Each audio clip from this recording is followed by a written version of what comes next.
Bueno, buenos días. Acá estamos en Argentina Productiva con Juan José Gómez Centurión. Vamos a tratar de hablar de lo que él quiera, pero especialmente yo tengo dos temas. Gracias, Juan Manuel, por estar con nosotros. Uno es el bipartidismo y No, un gusto, Tino. Gracias por la invitación. uno es el bipartidismo, este esquema que está montado en el mundo entero que permite que dos partidos puedan resolver todas sus necesidades de gobernabilidad y repartirse el poder. Esto sucede en casi todo el mundo, por lo menos occidental, en democracias que se entienden como tales, distribuyéndose el poder entre las dos opciones. Y lo otro que quería conversar contigo también es la capacidad que tiene un país como el nuestro, con tan falta de gobernabilidad, de subsistir, sin fuerzas de seguridad y sin fuerzas militares, sin fuerzas armadas consolidadas, o por lo menos que crean en estos modelos que los vienen castigando por lo menos de varias décadas, ¿no? Donde los uniformados están siendo puestos en un lugar que no les, en el mejor de los casos que no les es cómodo, ¿no? En el peor de los casos que es humillante. Gracias. Entonces, Juan José, metámosle bipartidismo. ¿Lo entendés como yo?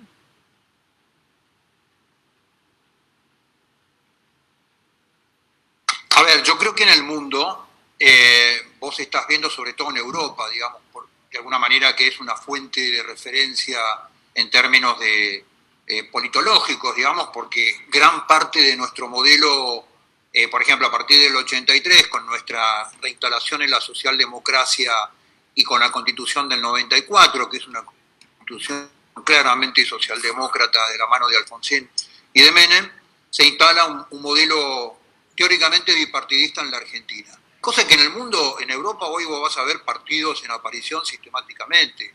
Bueno, lo fue Le Pen en Francia, con una trayectoria de 15 años hasta que la hija disputó el balotaje y casi lo gana, ¿no? Se tuvieron que unir los conservadores con la izquierda para que no gane el Frente Patriótico. Y vos lo que ves en la Argentina, a partir de la Constitución del 94, es un sistema de Estado, un sistema de gobierno, digamos, donde el pacto teórico es, si yo gano me quedo con el 70% y cuando vos pierdas te quedás con el 30%. Entonces una distribución de cargos parejas entre organismos e institutos que realmente le generan bastante poco valor a la Argentina, la Defensoría del Pueblo, el INADI. Bueno, podemos enumerar cientos de organismos del Estado que la única función que cumplen es abastecer de cargos a la oposición. Ahora, ¿qué pasó en la Argentina? El bipartidismo se rompe, porque la política destruye los partidos políticos. Hoy no existen partidos políticos en la Argentina. Existe el frente de los de la media mañana y el frente de los de la media tarde, donde los funcionarios pasan de un lado para el otro sin poner colorado. Entonces, el bipartidismo en el mundo fue una institucionalidad de los partidos políticos. ¿Por qué digo esto? Porque a mí muchas veces en el exterior me preguntan, bueno, pero ¿por qué los argentinos no pueden hacer un pacto de una política de Estado, un pacto de gobernabilidad sobre 2 o 3 temas estratégicos y en todo el resto de las cosas discutir? Entonces yo lo que les contesto es, en la Argentina hay firmantes de cualquier acuerdo, pero no hay garantes, porque en el modelo institucional de la política los garantes son los partidos políticos. Entonces yo te pregunto, ¿dónde está el radicalismo? ¿Dónde está el justicialismo? El PRO es una mesa de 5 personas donde la cabeza la pone uno de los 5 accionistas. Con lo cual, digamos, para que la política inclusive tenga bipartidismo, lo que requiere es tener institucionalidad en los partidos políticos, cosa que se ha roto en la Argentina hace mucho tiempo. Entonces, en la Argentina lo que vos encontrás es un acuerdo de 2 maquinarias electorales, no partidos políticos. No tienen plataforma, no dicen qué es lo que van a hacer, no explicitan cuáles son sus planes de gobierno, te votan el aborto los dos sin estar en ninguna de las 2 plataformas, el aborto, por ejemplo, y te puedo enumerar 100 ejemplos más. Entonces, son 2 maquinarias electorales fluctuantes de política líquida, donde todo entra dentro de ese modelo de política líquida y donde para que exista su sentido de identidad de las 2 maquinarias electorales es la otra maquinaria electoral. Claro. Por eso es que, por ejemplo, no tienen definición propia, no tienen una plataforma, no tienen una visión de país, no tienen una visión de la política exterior, no tienen una visión de nada. Su único sentido de identidad es que exista el otro. Cuando vos te pones a analizar, en gran parte del mundo sucede lo mismo. Son dos acuerdos que tratan de que nunca un tercero pueda entrar en el juego. Y en el momento que ese tercero entra en el juego, hay muchos casos, el PRO es un caso, o lo que pudo haber sido en algún momento la UCD, lo hacen propio. O lo meten dentro de su propio partido, o lo transforman en un bipartido, como en el caso del PRO, y se distribuyen el oficialismo y la oposición intercaladamente, de acuerdo a un montón de variables, el poder, sin dejar que nadie pueda introducirse y manteniendo lo que para mí, y ahí te meto una pregunta que tiene que ver con esto también, para mí que tiene que ver con el karma de estos modelos, y que es que mucha gente que trabaja muy bien y que son muy eficientes en el proceso electoral o en la campaña política, después reciben un pago con un cargo público técnico para el que no están preparados, porque no tenemos una potente escuela de gobierno, digamos, de burócratas, que no es una mala palabra ser un buen burócrata, digamos. Claro, esto pasa, Chino, porque la política en las últimas 3 décadas, el sistema político ha abordado, ha cooptado, ha comprado, ha intimidado todas las instituciones del Estado. Entonces el Estado ha desaparecido. Yo he tenido conversaciones con senadores en ejercicio, digamos, que me costaba que entiendan la diferencia entre Estado y gobierno. Estado y gobierno son dos cosas, no te digo que absolutamente distintas, pero son dos cosas absolutamente separadas. El Estado es la sociedad jurídicamente organizada, estable, con su propia organización, su propia estructura, y el gobierno es la administración transitoria de ese Estado. Pero a mí me pasaba como funcionario del gobierno nacional que me decían, bueno, pero tu jefe es el presidente, en la aduana, por ejemplo. Bueno, sí, pero mi jefe es el código aduanero. Digamos, más allá del organigrama del gobierno, yo tengo un rol en el Estado que tiene que ver con un código que es estable, que es permanente, que tengo que cumplir, independientemente de la voluntad de nadie, digamos. Ahora, alrededor tuyo... la política ha abordado de tal forma al Estado que lo ha hecho desaparecer.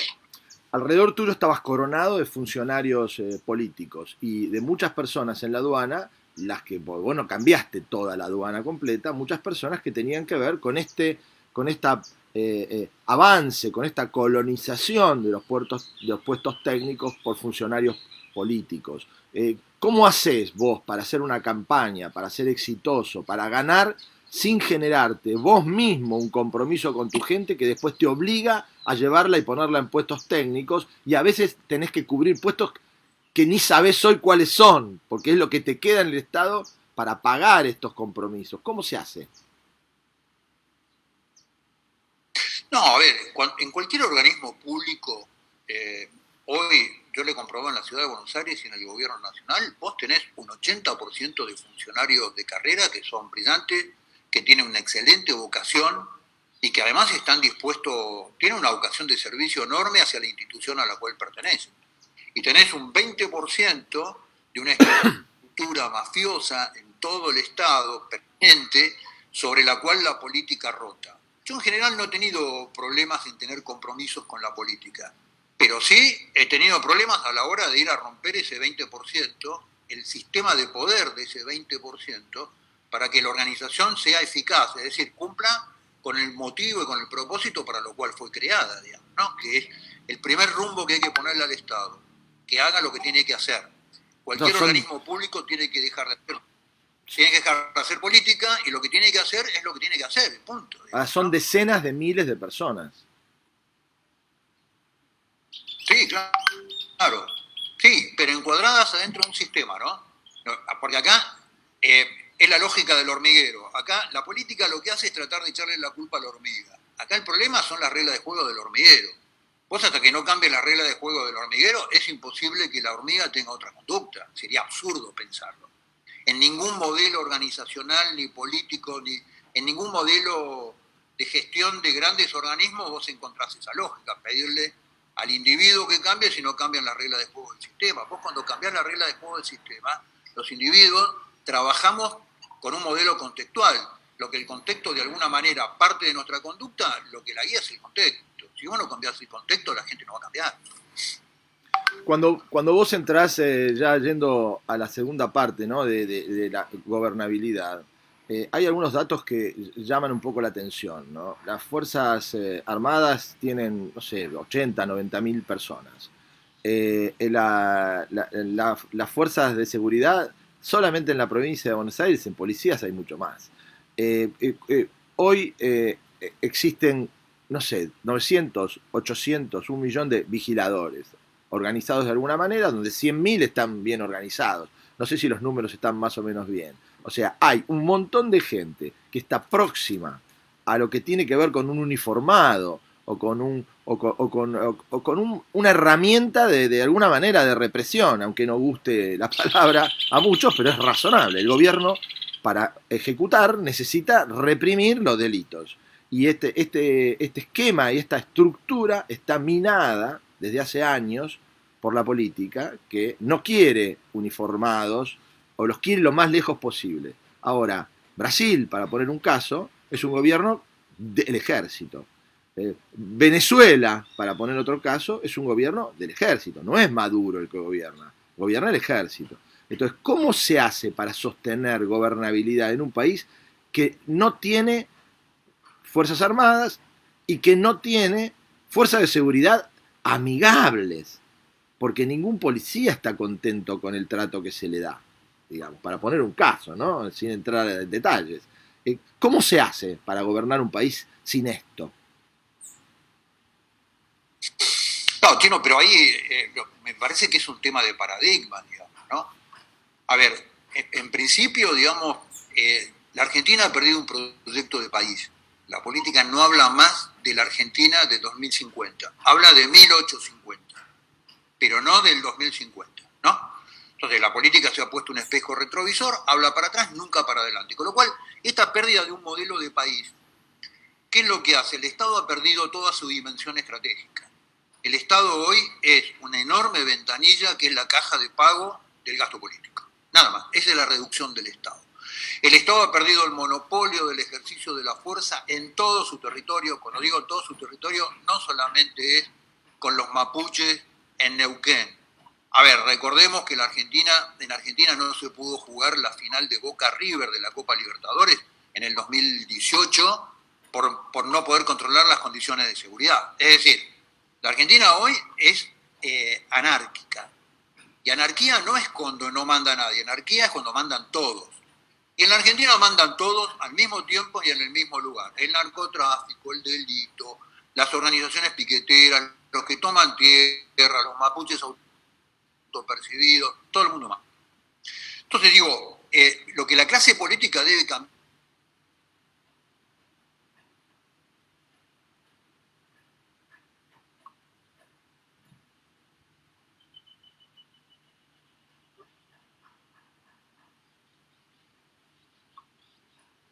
País con una visión estratégica y geopolítica, esto de defensa. ¿Te perdí, Chino?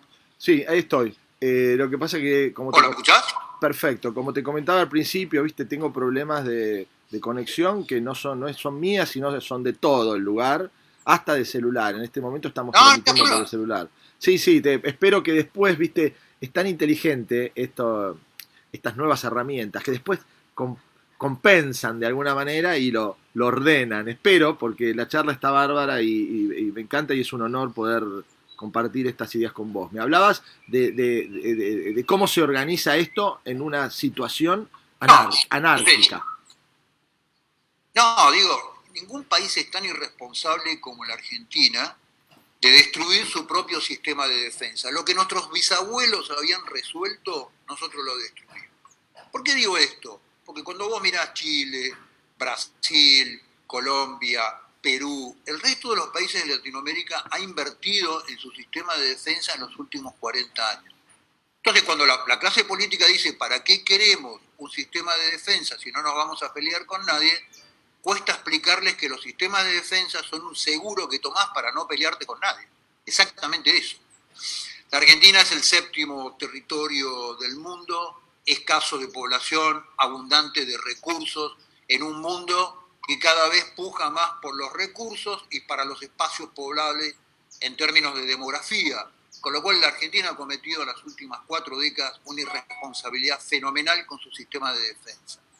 Eso hay que revertirlo, porque el sistema de defensa es un modelo que conlleva el modelo de gobernabilidad y de cuidado del ámbito de lo constitucional. Y en el ámbito de la seguridad en Argentina, de las fuerzas de seguridad, el problema de la Argentina no son las fuerzas de seguridad, el problema es la política. Es decir, todos sabemos del nivel de capilaridad enorme que existe entre el delito organizado en la Argentina y la política. Eso no tenemos duda. Si no, sería imposible pensar cómo a partir del 2004, 2005, 2006, Argentina se constituye hasta el día de hoy en el segundo exportador de cocaína de Latinoamérica, siendo que no produce hojas de coca, por ejemplo. Entonces, a mí me preguntaban, cuando yo estaba en la aduana, agencias internacionales de enorme prestigio, ¿cómo puede ser que la Argentina tenga semejante nivel con la droga? ¿Cómo puede ser que sean exportadores de tal cantidad de cocaína a Europa y no haya carteles? Y yo le explicaba, el cartel en la Argentina es el Estado. Entonces, ¿por qué? Por el enorme nivel de capilaridad que todos suponemos, sospechamos, entre el delito organizado y el narcotráfico. Y eso cuela para abajo. O sea, la Argentina no solamente hay que reestructurarla desde la fuerza de seguridad, sino desde la política, digamos, ¿no? Y ese es un planteo macro que tiene que ver en cuál es el proyecto de conducción de la Argentina y cuál es el proyecto de gobernabilidad. Si transando con las mafias, si transando con el delito, transando zonas de paz, o realmente dándole una pelea de frente al delito organizado en la Argentina, que es el ordenador del delito menor.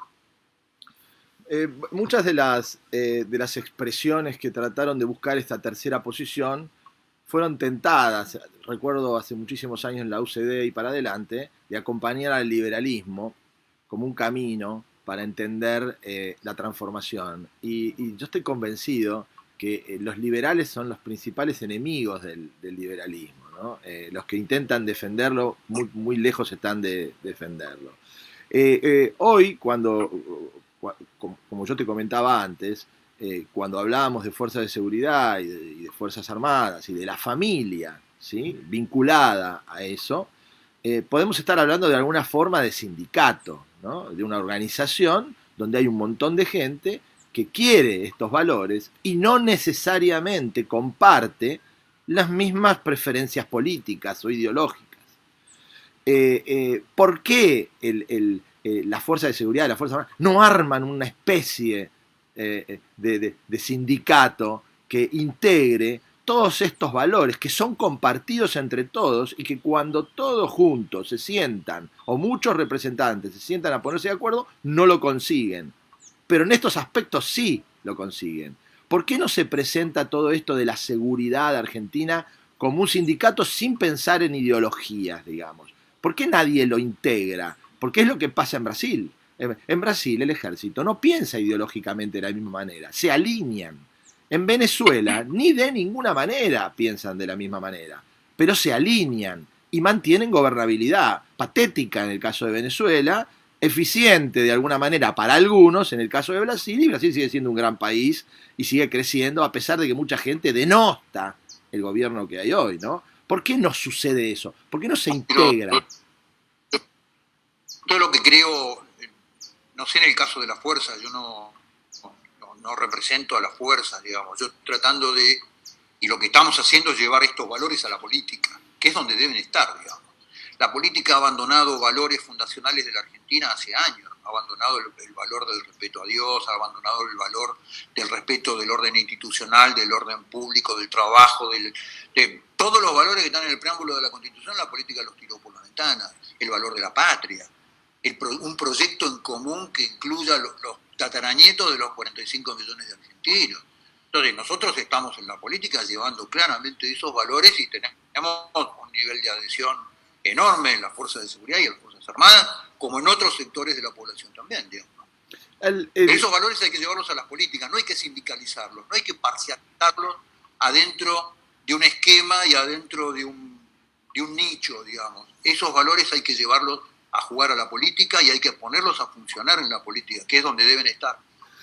Cuando me refiero a sindicalizarlos, me refiero a que hay aspectos que son indudablemente compartidos por todos, y algunos otros aspectos que no lo son y quizás nunca lo van a ser, que es un poco lo que tiene de ventaja el peronismo. El peronismo pone su paraguas de peronismo por encima de personas que no piensan ni cerca parecido y se sienten peronistas.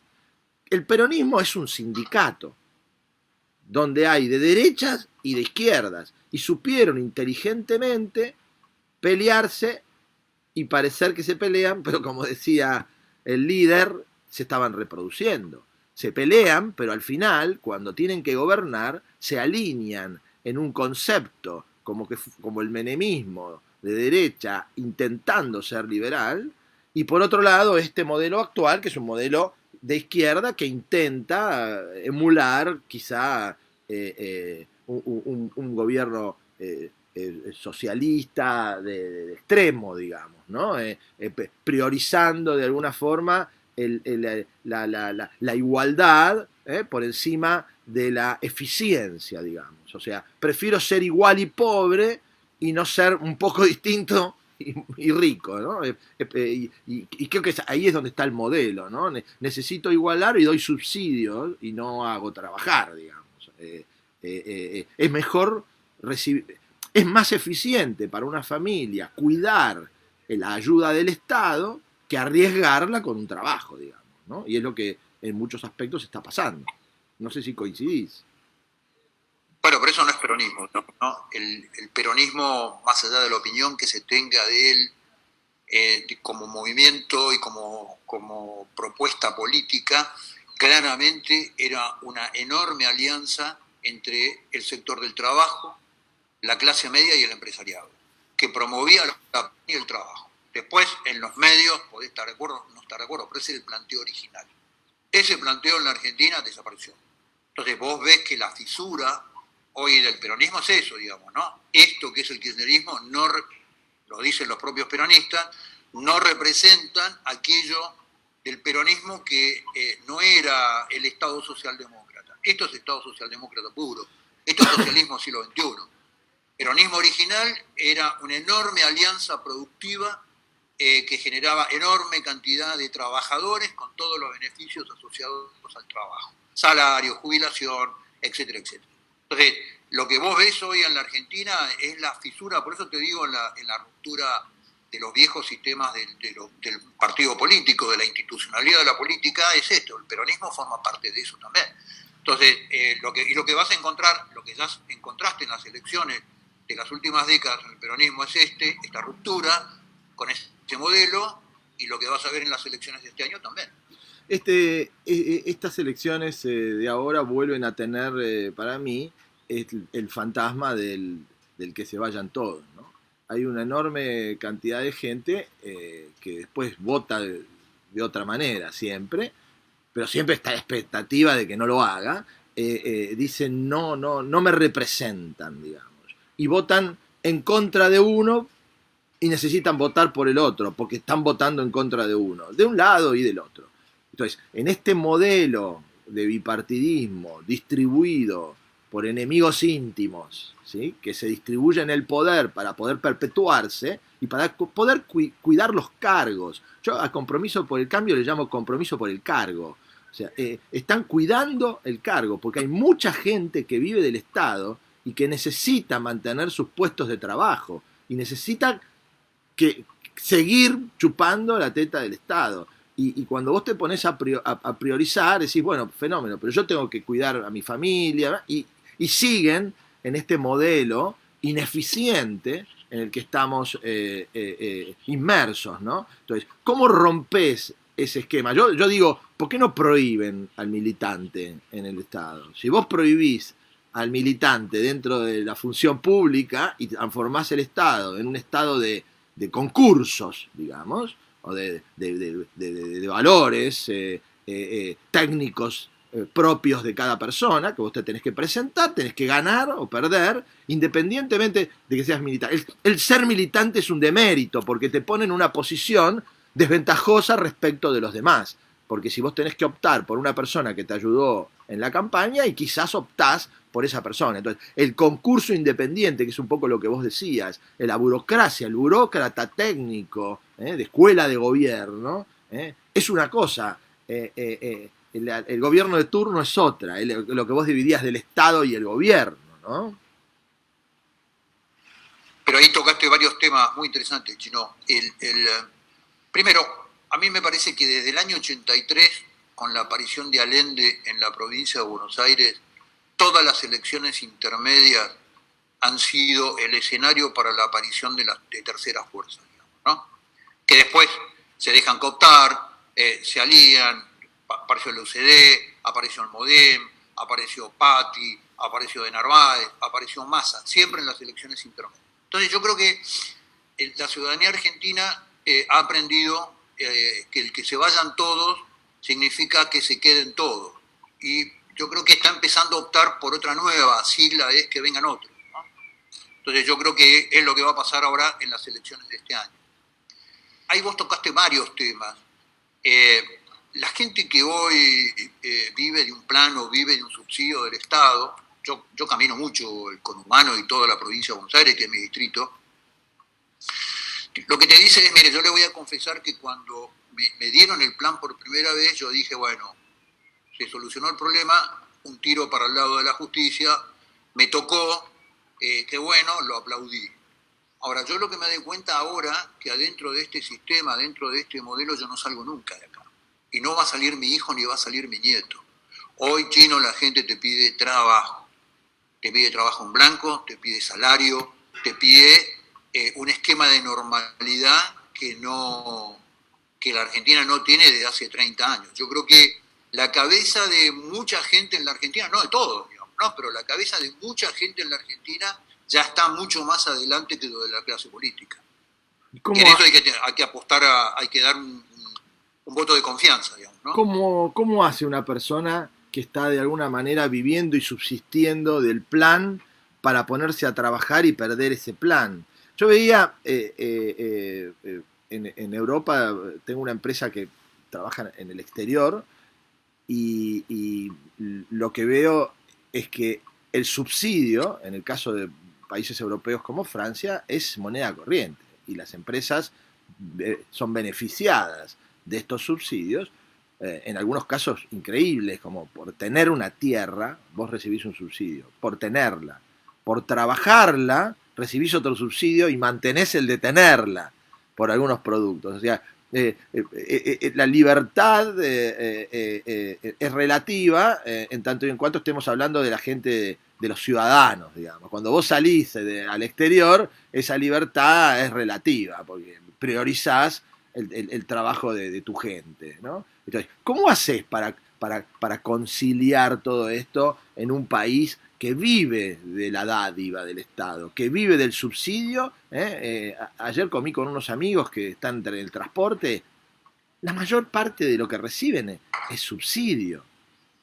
Entonces, ¿cómo haces para llevar adelante un país que está organizado en la distribución de beneficios, digamos? Bueno, lo primero que tenés que hacer, Gino, es ponerlo en marcha. Sin ponerlo en marcha no podés solucionar ningún problema en la Argentina. La Argentina debe empezar a producir en forma urgente, porque la producción lo que genera es empleo, el empleo trae salario, el salario trae consumo, y eso es un ciclo virtuoso que hay que generarle 5, 6, 7 años en la Argentina para salir del estado de emergencia sistémica, sobre todo social. Entonces, antes de eso, poner a meter tijeretazos es muy peligroso. Porque yo creo que lo primero que hay que hacer en la Argentina es generar un ciclo virtuoso del Estado. Y después tenés que empezar a generarle potencialidad a la sociedad. O sea, que la sociedad sienta que tiene el potencial. Cuando digo la sociedad, digo los individuos también que forman parte de la sociedad, que es dueña de su propio destino y que tiene la posibilidad de transformar su propia realidad y su propio destino, digamos, y empezar a salir de este modelo patológico del subsidio a todo, digamos, ¿no? Pero acá el mejor subsidio que vos podés hacer a la producción es la reducción de impuestos. Si vos achicás el gasto del Estado, el Estado tiene, además de una magnitud de gasto enorme, tiene una pésima administración sobre el gasto, casi fraudulenta. Cuando vos mirás el presupuesto nacional, más del 30% histórico se subejecuta porque eso es el dinero que después distribuye políticamente la jefatura de gabinete, Constitución del 94. Cuando vos mirás el presupuesto nacional vas a ver un 15,4% colocado en políticas de género, que terminan en subsidios amigos, comisariatos políticos, cursos que no se dan, nombramientos de colmilitones. Entonces digo, no solamente que el gasto del Estado es enorme porque gasta mal, sino que además está pésimamente administrado. Entonces, si vos reducís el gasto y empezás a reducir impuestos, estás subsidiando ¿qué? La producción. Y donde subsidiás la producción, lo que generás es empleo. La Argentina necesita iniciar ese ciclo virtuoso en forma urgente. 875.000 pymes en la Argentina que están esperando una política razonable que les permita producir y les permita tomar empleo. El tema de la ley laboral ya es inexplicable en la Argentina. El sostenimiento de un modelo laboral que se creó para cuidar el pleno empleo no sirve para generar empleo, 38% del trabajo en negro. Con lo cual, si la clase política, pero ¿y por qué no lo hace? ¿No se dan cuenta? Sí, se dan cuenta. Pero no lo pueden hacer porque son políticamente incorrectos y no quieren tocar ninguna de las variables porque llegaron al poder caminando el camino del poder en la Argentina, que es sentarte con cada una de estas corpos que tienen beneficios en esos modelos, lograr el apoyo y lograr el financiamiento de campaña. Sí, sí, entonces, si vos son el gobierno. Un poder distinto, claro, lo vas a poder transformar, digamos, ¿no? Sí, sí, al ser estos agentes perpetuados en el Estado ser el gobierno, no lo puedes cambiar, porque son ellos, o llegaste gracias a ellos, o son ellos los que te dieron el sentido. Entonces, cuando vos llegás ahí, no podés decir, che, muchachos, bajen, ganen menos, o salgan del Estado, o consíganse un trabajo. Es como inviable agarrar a tu propia gente, la que te ayudó a colocarte ahí, y decirles, muchachos, váyanse a su casa. Es un proceso revolucionario que nadie hizo y que nadie está en condiciones de hacer hoy, a no ser que te expongas a un estallido, porque son miles de personas que están acostumbradas a vivir de esa manera desde hace décadas. No es fácil transformar eso, ¿no?